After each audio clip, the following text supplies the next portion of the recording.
ഞാൻ എന്റെ Rolls Royce service ചെയ്യാൻ കൊടുത്തപ്പോൾ എനിക്ക് കിട്ടിയ കോട്ടാണ് 10,000 പൗണ്ട്. അതായത് വണ്ടിയുടെ ഫ്രണ്ടിലെ എംബ്ലം പൊങ്ങി വരുമ്പം ഒരു ചെറിയ ചരിവുണ്ട്. അപ്പൊ ആ മെക്കാനിസം മാറ്റാൻ 4,500 പ്ലസ് വാറ്റ്. എ സിയുടെ ഹീറ്റിംഗ് ഇത്തിരി കുറവ്, അതിന് 3,000 പ്ലസ് വാറ്റ്. വണ്ടിയുടെ സർവീസിന് 2,500 പൗണ്ട്.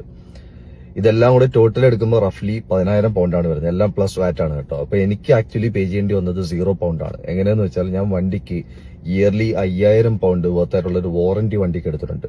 അപ്പൊ എല്ലാ വർഷവും 5,000 പൗണ്ട് ഞാൻ കൊടുക്കണം. അപ്പം നിങ്ങളെ ലൈഫിൽ നിങ്ങൾ ഇങ്ങനെ ആയിരിക്കണം. നിങ്ങൾ ഇപ്പം കുറെ കാര്യങ്ങൾക്ക് ചെലവാക്കിയാൽ ഫ്യൂച്ചറിൽ നിങ്ങൾക്ക് ഒരുപാട് നഷ്ടങ്ങൾ വരുന്നതിൽ നിന്ന് രക്ഷപ്പെടാൻ പറ്റും. അതായത് നിങ്ങൾക്ക് കിട്ടുന്ന കാശ് റൈറ്റ് ആയിട്ടുള്ള സ്ഥലങ്ങളിൽ ഇൻവെസ്റ്റ് ചെയ്യണം.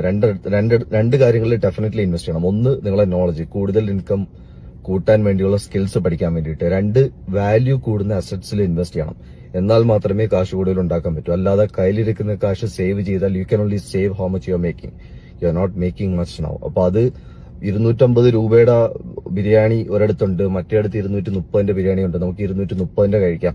20 രൂപ സേവ് ചെയ്തു എന്ന് പറഞ്ഞുകൊണ്ട് നിങ്ങൾ റിച്ച് ആവാൻ പോകുന്നില്ല. അപ്പൊ അവിടെയല്ല കാശ് ഉണ്ടാക്കുന്നത്, അത് സേവിംഗ് ആണ്. സേവ് ചെയ്തെന്ന് പറഞ്ഞ് കാശ് ഉണ്ടാക്കത്തില്ല. നമ്മൾ ഇൻവെസ്റ്റ് ചെയ്തേ പറ്റൂ, അല്ലാതെ ഒരിക്കലും നിങ്ങൾക്ക് റിച്ച് ആവാൻ പോകുന്നില്ല. So stop trying to save every penny. Start investing way you need to invest. എന്നാൽ മാത്രമേ നമുക്ക് ഗ്രോ ചെയ്യാൻ പറ്റൂ.